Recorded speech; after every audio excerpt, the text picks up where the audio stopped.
Hi, welcome to యూఐటీవీ. గత 5-6 రోజుల నుంచి భారత్ అమెరికాల మధ్య టారిఫ్ వార్ నడుస్తుంది. మన దేశం నుంచి ఎగుమతి చేసుకునే వస్తువులపై 50% సుంకాలు విధించారు. ఇంకా భవిష్యత్తులో మరింత విధిస్తామని చెప్పడం వంటివి అంతర్జాతీయంగా పెనుమార్పులకు దారితీసింది. కొత్త కూటములకు ఆజ్యం పోస్తుంది.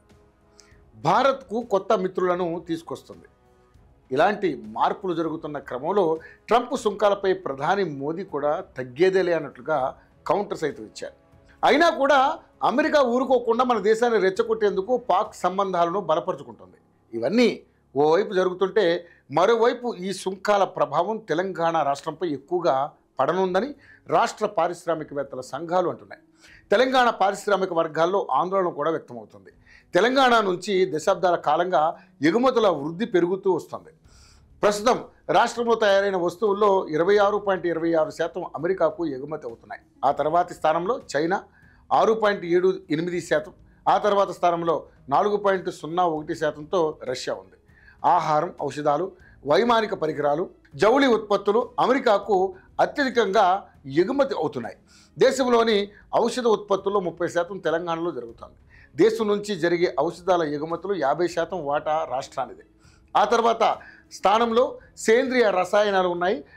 ఇక మూడవ స్థానంలో అణు యంత్రాలు 5.37, అదేవిధంగా ఎలక్ట్రానిక్ యంత్రాలు 4.67, లవణాలు, ఖనిజాలు 2.8%, అదేవిధంగా పత్తి 1.97%, పప్పు దినుసులు 1.76, కాఫీ, టీలు 1.74, వైమానిక పరికరాలు 1.04%, లోహ పరికరాలు 1.03%, ఇతర రంగానికి 15.07% వస్తువులు ఉన్నాయి. ఇక ఈ సుంకాల వల్ల అమెరికాలో తెలంగాణ ఉత్పత్తులకు డిమాండ్ తగ్గుతుందని, పెద్ద చిన్న ఎగుమతిదారులు భారీగా నష్టపోయే అవకాశం ఉందని పారిశ్రామికవేత్తలు భావిస్తున్నట్లుగా తెలుస్తోంది.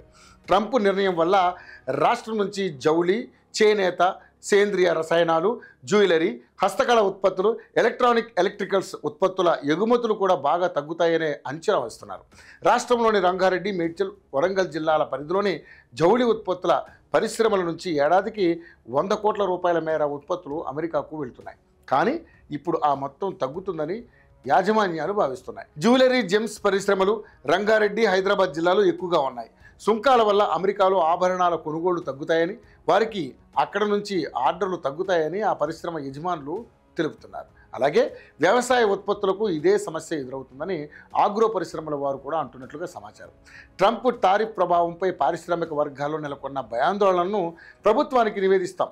ప్రధానంగా ఎలక్ట్రానిక్స్, రత్నాభరణాల, టెక్స్టైల్స్ డిమాండ్ తగ్గే అవకాశం ఉంది. కొన్ని వ్యవసాయ ఉత్పత్తుల ఎగుమతులు 15 నుంచి 20% వరకు తగ్గవచ్చు. రాష్ట్ర ఎగుమతుల్లో సూక్ష్మ, చిన్న తరహా పరిశ్రమల వాటా ఎక్కువగా ఉంది. ఆర్డర్లు రద్దు, లాభాల తగ్గుదల, నిధులతో అవి ఒత్తిడిని ఎదుర్కొనే అవకాశం ఉంది. తెలంగాణ పరంగా యుఎస్పై ఆధారపడటాన్ని తగ్గించి ఇతర దేశాల మార్కెట్లను అన్వేషించాలి. వాటి ఎగుమతి సబ్సిడీలు పెంచాలి. ఎంఎస్ఎంఈలకు ఆర్థికంగా సాయంపై ప్రభుత్వం దృష్టి పెట్టాలి. తెలంగాణ పారిశ్రామికవేత్తలు తమ అభిప్రాయాన్ని వ్యక్తం చేస్తున్నారు. మరి దీనిపై తెలంగాణ సర్కార్ ఏ విధంగా స్పందిస్తుందో చూద్దాం.